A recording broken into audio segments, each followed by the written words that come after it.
Good morning to all starships in the Alpha, Beta, Gamma, and Delta quadrants.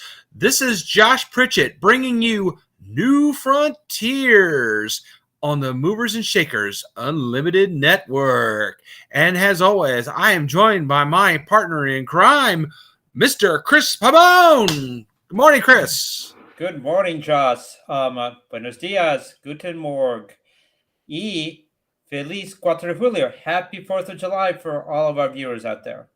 Happy 4th of July, everyone. And thank you for taking some time out of your holiday weekend to spend it with us as we discuss this week's episode of Star Trek Strange New Worlds. So, Chris, tomorrow, and tomorrow. A very interesting title for a very interesting episode, wouldn't you say? I would. I am going to start off the episode by saying that I thought it was a clever concept, a very good idea, but I think in the execution it fell a little short, primarily because I thought it focused on the wrong Star Trek couple.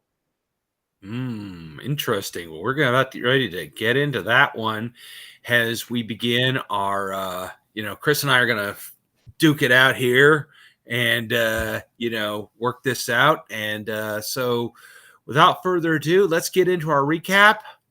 Let's fly.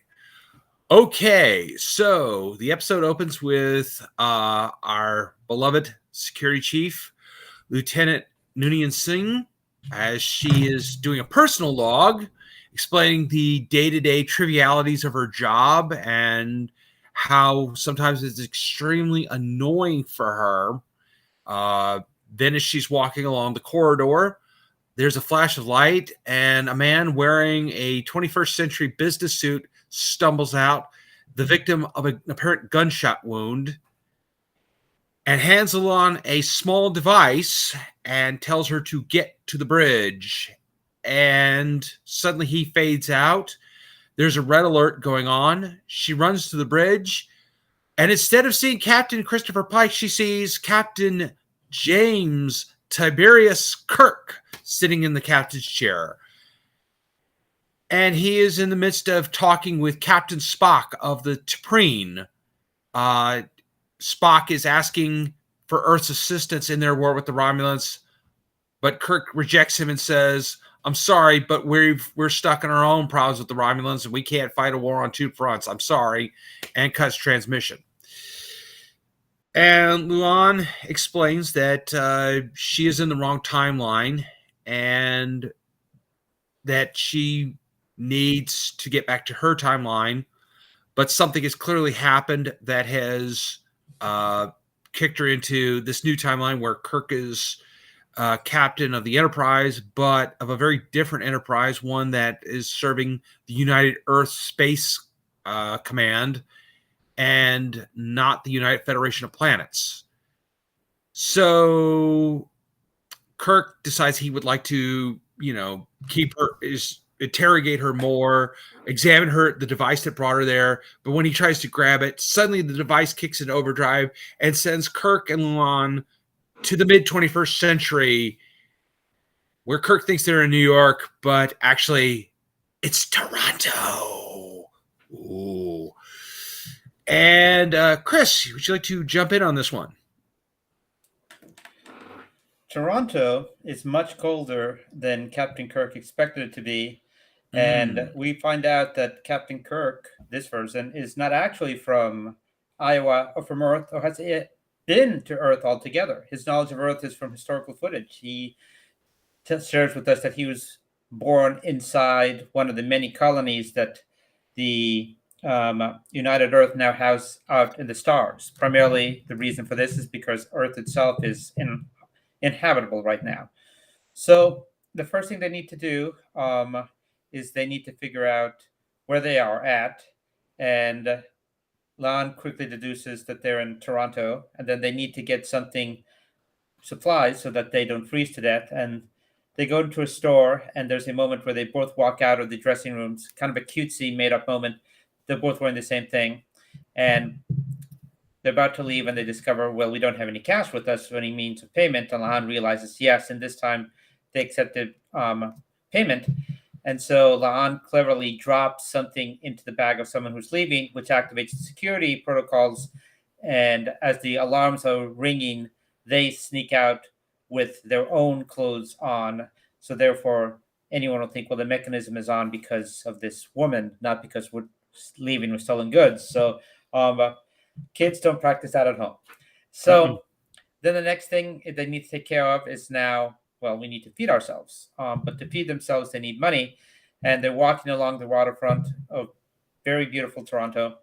And Kirk says, I've got an idea. And there's someone playing chess. And as we know, Kirk and Spock oftentimes would play 3D chess together. And Kirk starts playing chess for money and starts winning a lot. And he wins enough for them to be able to like buy themselves some hot dogs. And he makes a remark that this 2D chess is a piece of cake compared to the 3D chess. And they have enough money to get themselves a place to live, and they get themselves a hotel and just one room. Money can only stretch so far, right? And the next day, they see that a bridge blows up, and then all of a sudden, Lahan understands that when the guy died and says, "You get to the bridge," he didn't mean the bridge of the ship; he meant the bridge in Toronto, and so they see it explode, and they go there, and they can't exactly get up close, but they see that there's a woman who's taking pictures with a long distance lens, and using that, Lahan deduces that look at these markings, that was a photonic blast, and they both realize, yeah, there's not supposed to be photonic technology here for at least another 100 years, and they see people in a unmarked van, because it's always an unmarked van. Nothing good comes from unmarked vans, are hauling the piece they're looking at away. And they decide, well, we've got to follow this, but they need transportation. And they come up against someone who has I think it's a Corvette. And surprisingly, you would expect like the old Kirk chop or the old Kirk punch. He does a Vulcan neck pinch. And Lahan is like stunned and says, where did you learn that? And he says, well, I was a prisoner and my cellmate was a Vulcan and I learned how to do that. And then he also says, and I learned how to make soup in a toilet, which hopefully none of us needs to learn how to do.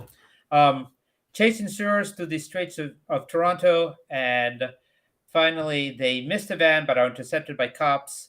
But at this point, the photographer shows up again and starts yelling at the cops and saying, like, your body cam footage on, you're arresting with no cause, like a famous civil rights litigator.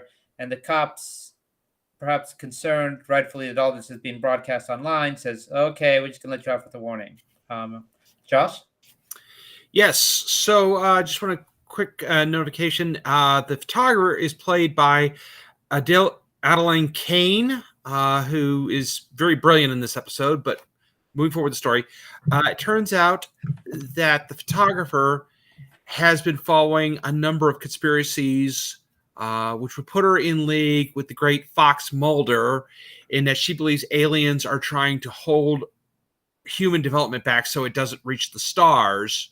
And she begins showing them some photographs that she has gotten from other people online. And one of the photographs happens to be a Romulan warship, specifically one of the ones we saw in last year's season finale, and of course is best known in the classic Star Trek Enterprise episode, classic Star Trek episode, Balance of Terror. Kirk immediately recognizes it because he's had far more encounters with the Romulans than Lahan has at this point. And so after they've looked at these things, they realize that the Romulans are going to do something that is going to be, they're going to be the catalyst that changes the timeline, that makes Kirk's timeline happen, but destroys Lahan's. And the thing is, Kirk is starting to realize that, wait a minute, maybe Lahan's timeline is better than mine. Maybe I should help her fix her timeline. Basically very much like the classic Next Generation episode, Yesterday's Enterprise. Lahan realizes that they need some way to find this cold fusion reactor, which in Kirk's timeline blows up and is revealed to be a Romulan first strike, which launches the first Romulan Earth War before Earth is ready to face the Romulans and before they form an alliance with the Andorians and the Vulcans and the Tellarites. So they decide they need to reach out to an engineer, and La'an realizes, wait a minute, Carol Kane's character is in this timeline because she's an immortal and she knows where she'll be at this point. So they go to find her, but the problem is she hasn't become an engineer yet. She's basically making a living stealing and reselling stolen artifacts. And but Kirk and La'an realize that there might be a way that they could track the cold fusion reactor using the elements of an old watch that Carol Kane has in her shop. So they, appropriate the watch from her and decide, okay, they go back to Toronto and they use the watch to track to where they're going. And then La'an and Kirk share a kiss. The relationship is getting very hot because in Kirk's timeline, Khan Noonien Singh doesn't happen. So he doesn't know what a burden her ancestor's name has been for her all these years. So, Chris, would you like to jump in next? So they using the device, and after the kiss, they find where the cold fusion reactor might be, and they enter a building, and there's a door that they observe someone enters using a handprint scan, and La'an figures out that her hand probably does activate the door because he sees it's the Khan Institute. And then all of a sudden, the photographer shows up again, and the photographer is revealed to be a Romulan spy who was sent to Earth 30 years ago to try and halt Earth's development. And C knows who James T. Kirk is because here's the other twist. C has time traveled, which I want to talk more about in the Gorn section. And at this point, Captain Kirk says, well, you can't shoot us because it'll activate alarms. People will come. You'll be foiled in your effort. She shoots him anyway. And there are alarms, but no one shows up. And La'an uses her hand to open the door. And they go in, and there's these little signs. One says, like, cold fusion reactor, and they bypass it. And La'an's like, aren't we going to blow up the cold fusion reactor? And she says, well, initially that's what I was going to do, but now I'm going to do plan B. And then La'an's like, what the hell is plan B? And they see a door, and it says, like, Khan Noonien Singh. And La'an realizes she's here to kill Kang. This Kang is being developed here. And so she explains, yeah, without the suffering that Khan and the eugenics wars will cause, like, mankind will never rise. It's kind of like the theme of the last Mission Impossible movie, where they say the greater the suffering, the greater the peace. So she's trying to, by avoiding that suffering, mankind will not rise above the occasion. And La'an realizes, I've got to save him. Where all this time she's, seen Khan as being something evil and something that was not necessary for humankind. And so a fight ensures, and she manages to kill the photographer / Romulan, and she self-disintegrates. So there's no proof that an alien was ever there.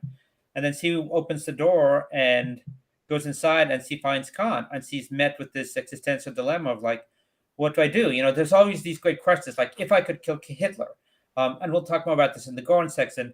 And so she says everything's going to be okay, and she activates the device from the Time Bureau person and is back on the Enterprise. She's still wearing her clothes that she had from Toronto, and she goes to the bridge, and on the bridge, Pike and Number One are there, and Pelia, the Carol Kane engineer character, is arguing that she should be allowed to keep all the artifacts that she's brought with her to the Enterprise.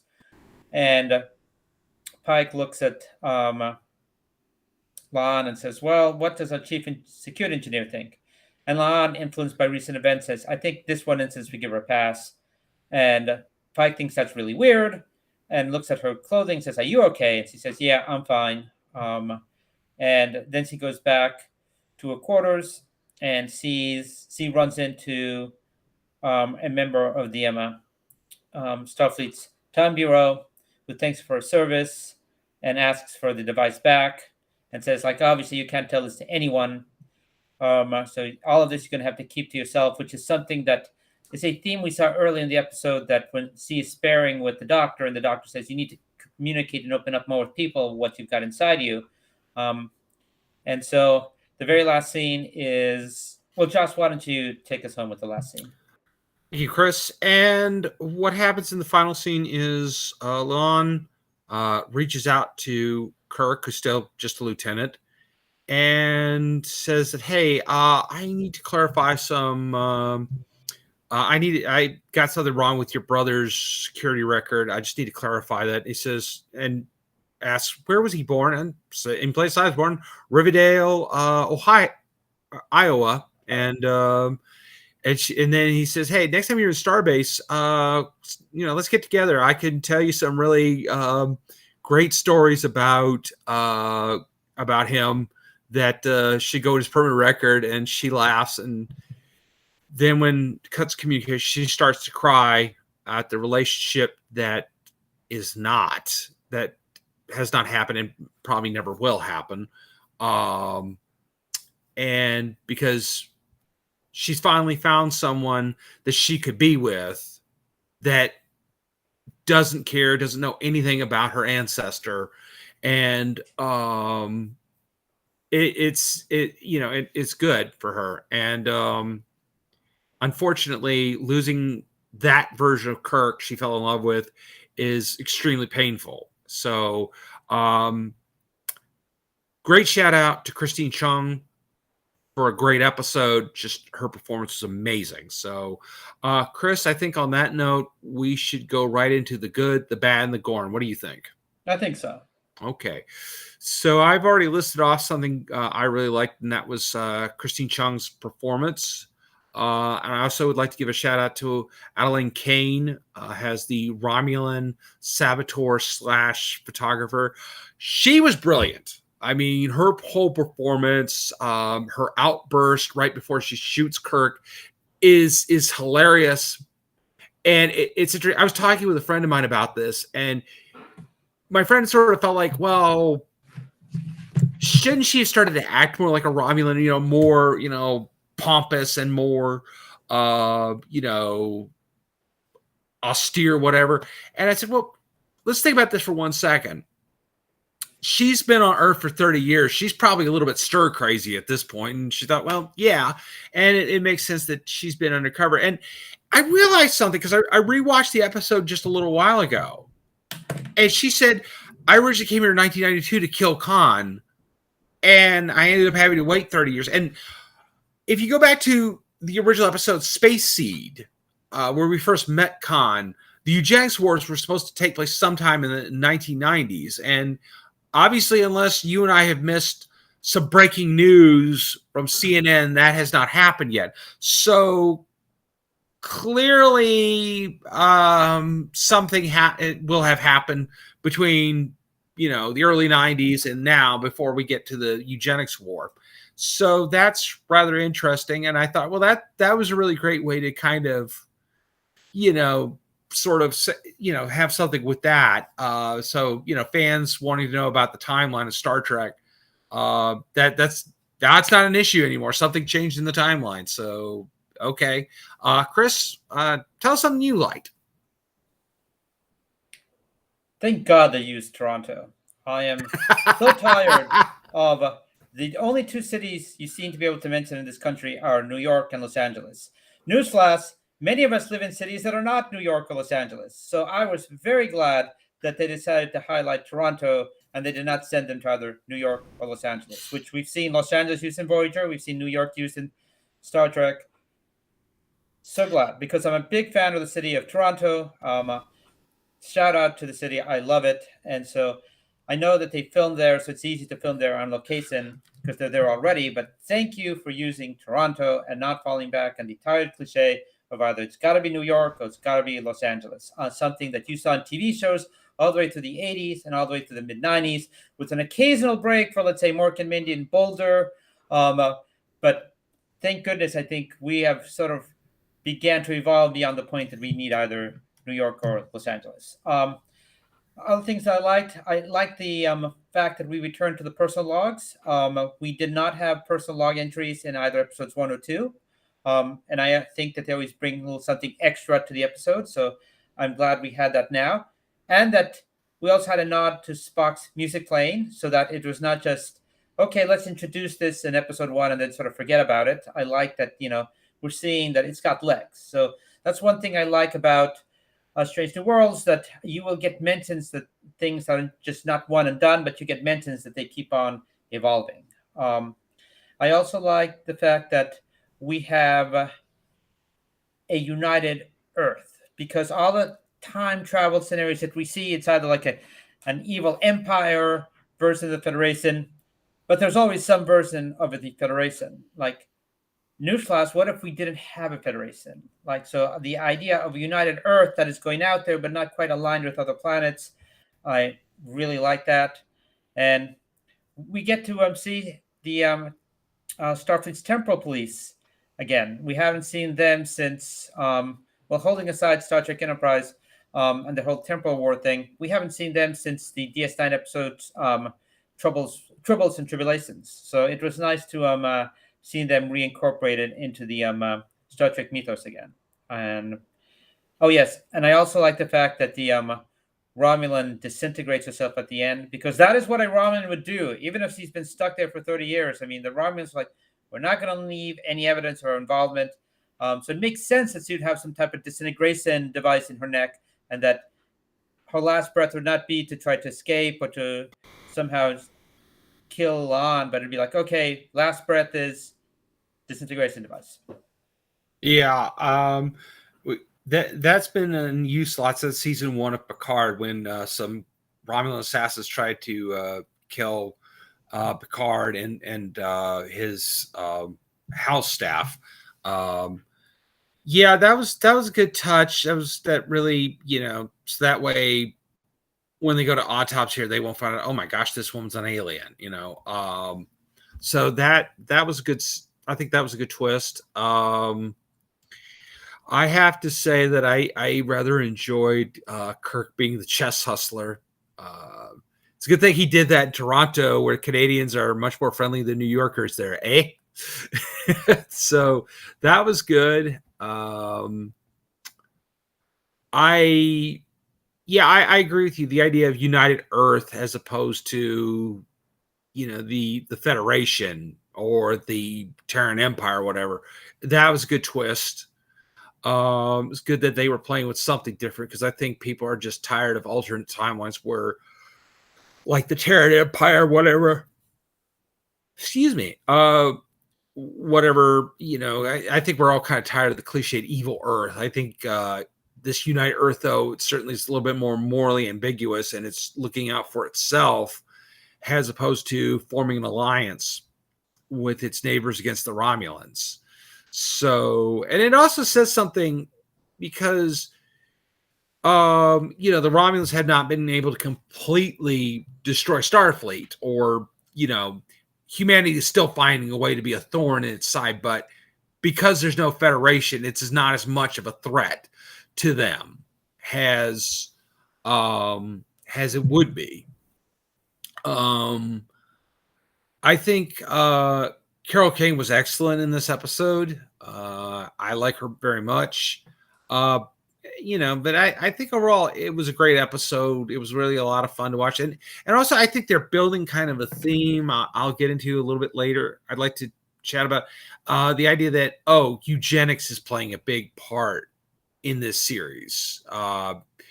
First we had Una last week with her trial, and now, of course, we've had this whole thing where they've alluded to all last season about Luan having her, her ancestor was Khan, the most evil person in Federation history, and he's part of her legacy. So, or she's part of his, as she says in the episode. What do you think? I mean, I think that there are several things that are being tossed on the refrigerator to see what sticks. I mean, we've already got the implications of a possible Gorn War, a possible someone's out to get Pike. I think they're sort of testing the waters to see what might stick for the season. I think definitely eugenics is another thing on there, but I'm not quite sure what the main thrust of the season is going to be yet. Yeah, I think there's a lot of things going on there, but I'm happy so far with the direction. So what do we think did not work so well for us in this episode? Oh, Joss, I've got a long list of which you're going to disagree with all of them. Okay. First of all, I'm going to say it was the right idea, wrong couple. I am 180 from you. I thought the relationship for me didn't work. I thought the chemistry was equivalent to Anakin and Padme. I thought that the Kirk character did a good job being Kirk, but I think this was too much of a stretch for the Christine Chang character. And the couple they should have focused on should have been Spock and Nurse Chapel. We've seen before between both of them, the emotional connection is strong. I did not think the emotional connection here was strong between Christine Chang and La'an and Kirk's character. It just the personal chemistry did not work for me. This should have been a really strong episode, and I thought that what really kind of undercuts it is, for me, the relationship between the two of them did not work because it was the wrong couple to focus on. Well, I mean, I think it's one episode, and I think that there's obviously no way you could have put Christine and Spock in this episode. This was La'an's episode, and I think that there had to be something there, and Kirk is just incredibly charming. But we're gonna agree. I think we'll agree to disagree with this one. Well, great to disagree. Yeah, I think it was fine, but I see your point. I just don't share it. That's fine. Yeah. The other thing I thought that I didn't like about this episode was, unless suddenly we sold Vermont to Canada, they have no IDs. How do they cross the border and get from Canada to Vermont to see Pelia and back? For that matter, how were they able to rent hotel rooms without IDs? They had the money, that's true, but they didn't have IDs. So I question how exactly they able to rent a hotel, how exactly more so were they able to cross both ways the border successfully without passports or IDs. So that is another for me from this episode. Yeah, I think if I remember, Kirk or La'an said to Pelia, we had to bribe a border guard, which I'm wondering how much money did he win playing chess? That's and yeah, okay. Now that you mentioned the whole thing about the hotel, that's a little bit dicey, but I don't. Maybe the hotel had a policy. I'm just playing devil's advocate. Maybe we're supposed to believe the hotel's like, oh, okay, if you pay cash in advance, we'll waive the ID thing. But yeah, that's a good point. That I'll give you that. That's a good point. What did you not like?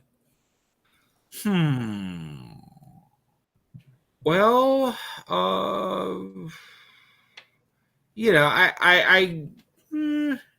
nothing really. Well, I mean, at first I didn't think I was going to like Alan Kane's character because, I don't like conspiracy theorists, but that's just a personal thing.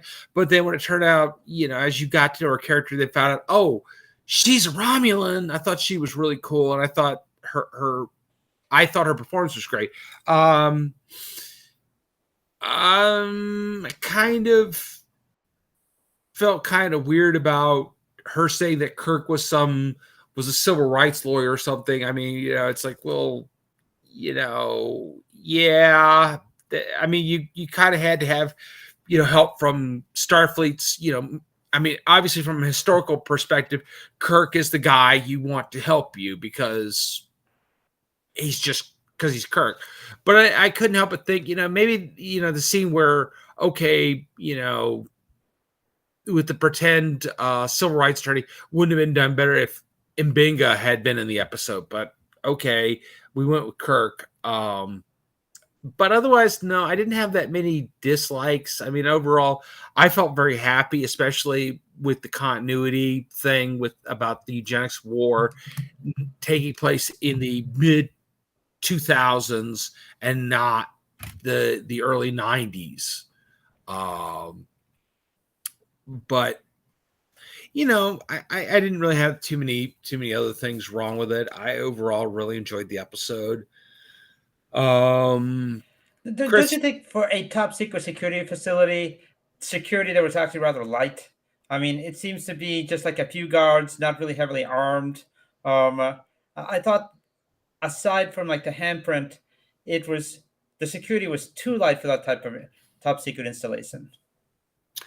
yeah, you would think there would be a little bit more there. I mean, I thought the handprint thing, because La'an had the DNA of a Khan, had Khan's DNA in her. I thought that was a good twist. But yeah, I think the fact that there wasn't like a guard at the front door or anything. I mean, I can understand, I mean, of course, to me, it was a little bit dubious. Okay, you're testing this cold fusion reactor, and then you're also having this this center where you're keeping all these genetically augmented children. Putting it in the middle of downtown Toronto may not be your best move.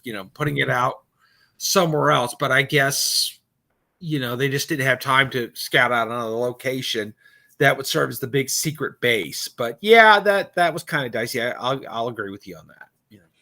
I mean, it's like I said, it was cleverly written. It should have been more. We'll just have to agree to disagree. I thought it could have been more, but in the end, it didn't quite do it for me. It very interesting concepts, but it just fell a little short of the goal line. Yeah. I mean, overall, I liked it. So, me personally, I'll give it a 10. What would you give it? 4. Okay. So, 6-point difference between us. What do you folks think? Please chime in, give us your opinions.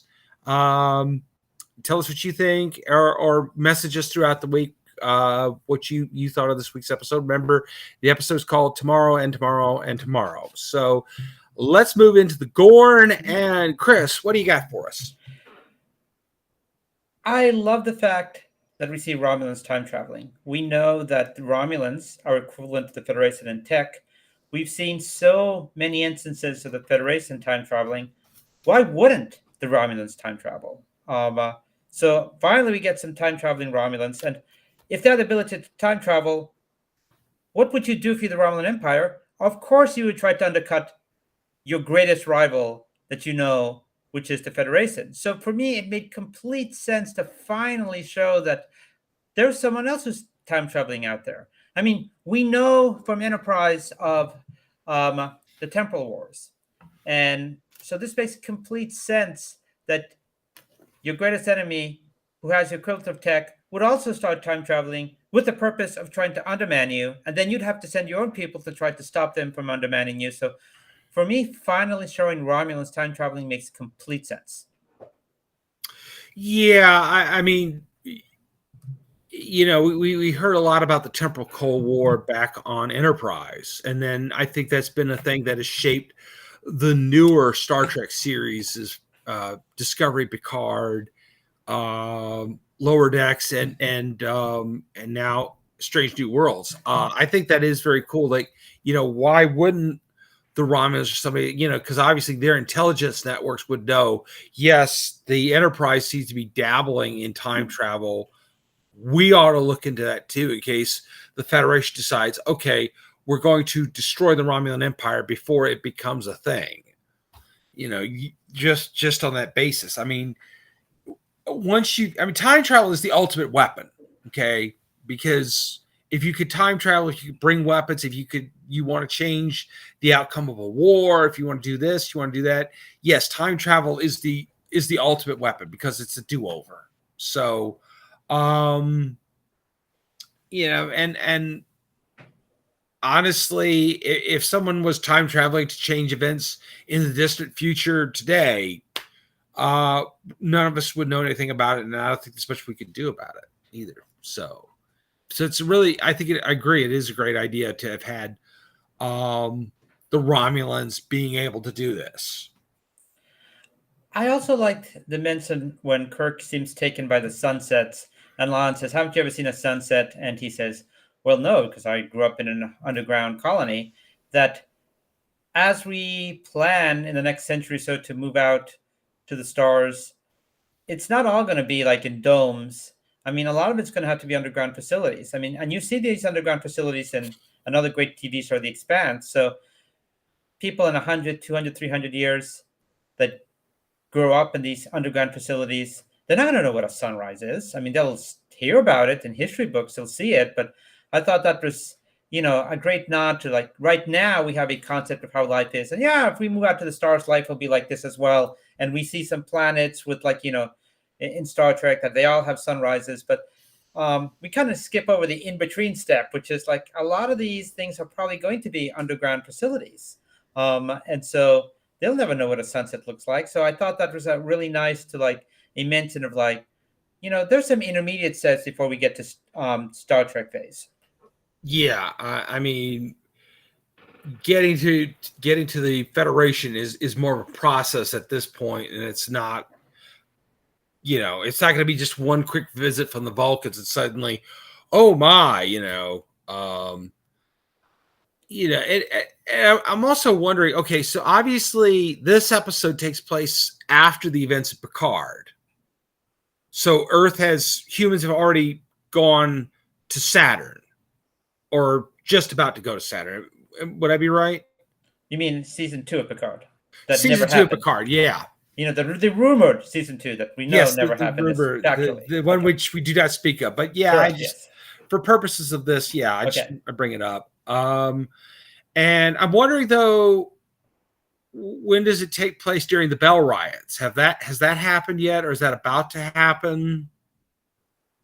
I don't think it's happened yet. Yeah. The other thing that I thought was a good moment, and I didn't put it in good or bad because they never really commit to it, is like, what key events in your life influences a person? And it's heavily implied here that Sam Kirk has died. They never go out and say it, but when he says Sam's still alive, and I think that's really the key moment that he decides he's going to help her. And people are affected by historical events, but also affected by personal events. And so it's the fact that there is no Sam Kirk what makes this reality's version of Kirk so cold-hearted that he turns away Spock's plea and says, "Yeah, I'd love to help you, bro, but we got our own issues. Like, peace out." Is it the personal losses that affect someone as much as historical events? I just would have liked to. I like that idea a lot. And I didn't put in the good nor the bad because we never get confirmation that Sam Kirk is dead, but it's sort of heavily implied that he is. Yeah, at least we don't know how he died, and I thought that was really cool.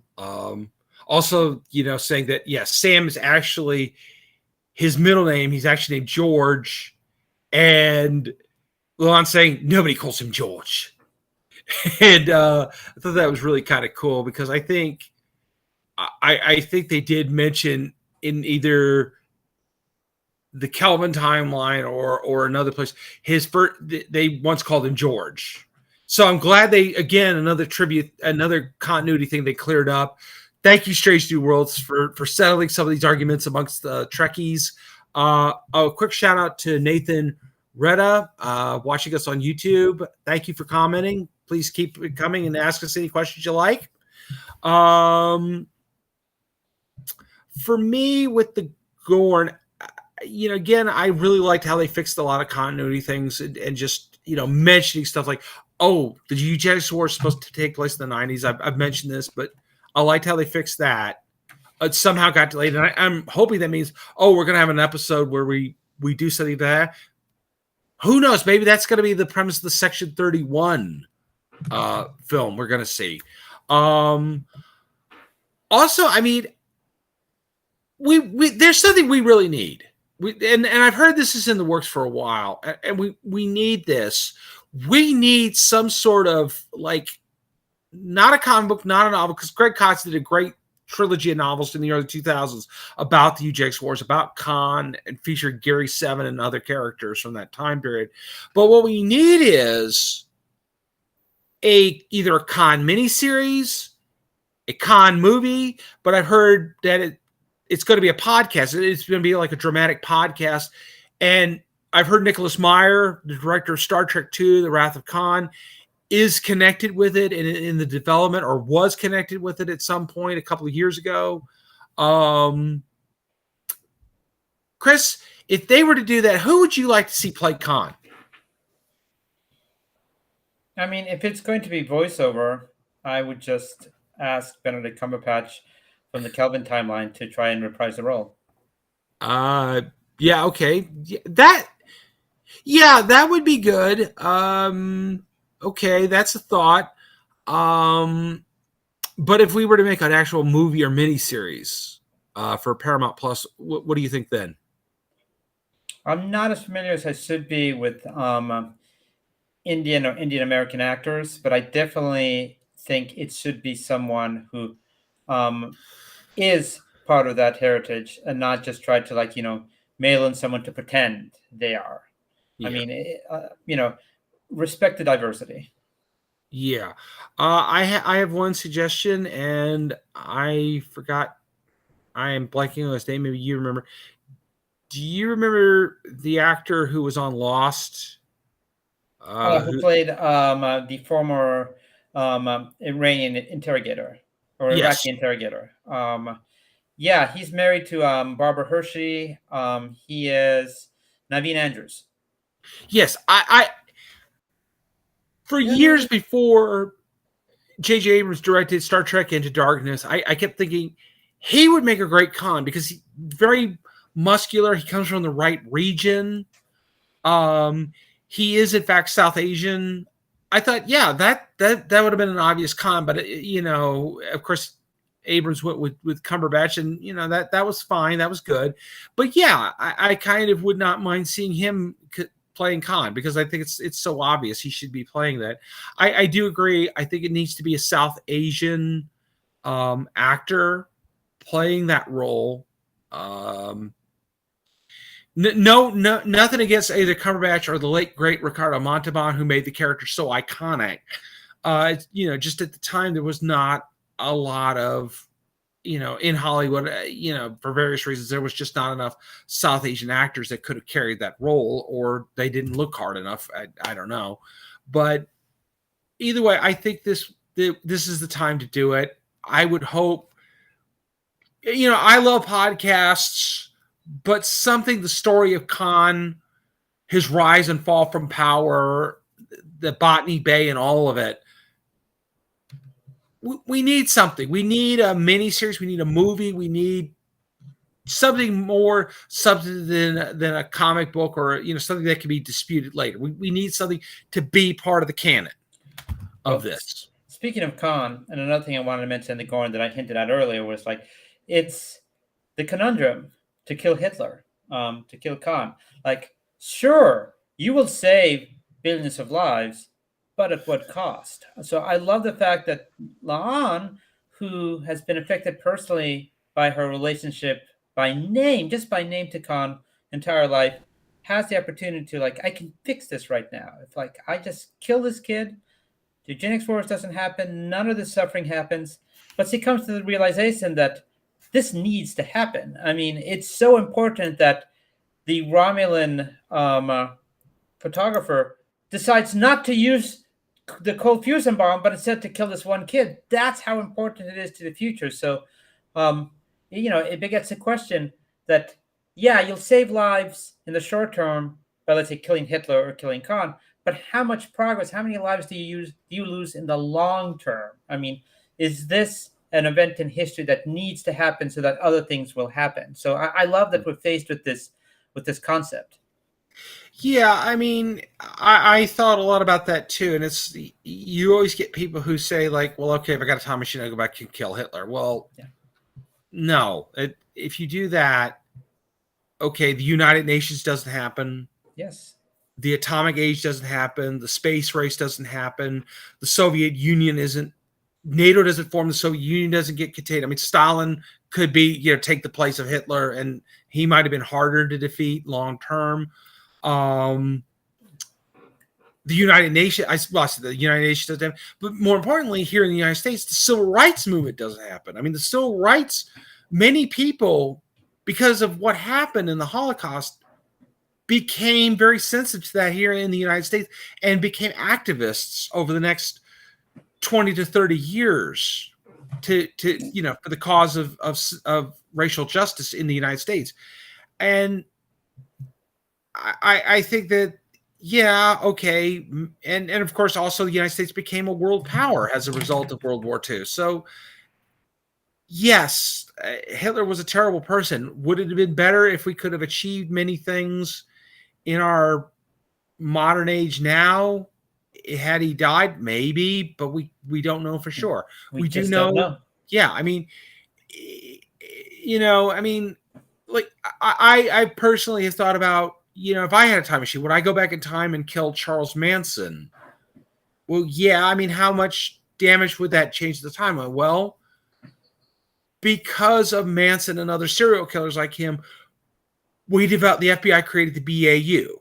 And the research the BAU has done more than just track, serial killers. It's also advanced our understanding of human behavior and has helped cite the science of psychology to expand and help millions of people with behavioral and depression issues, so that it's become a backdoor way of preventing mass murderers.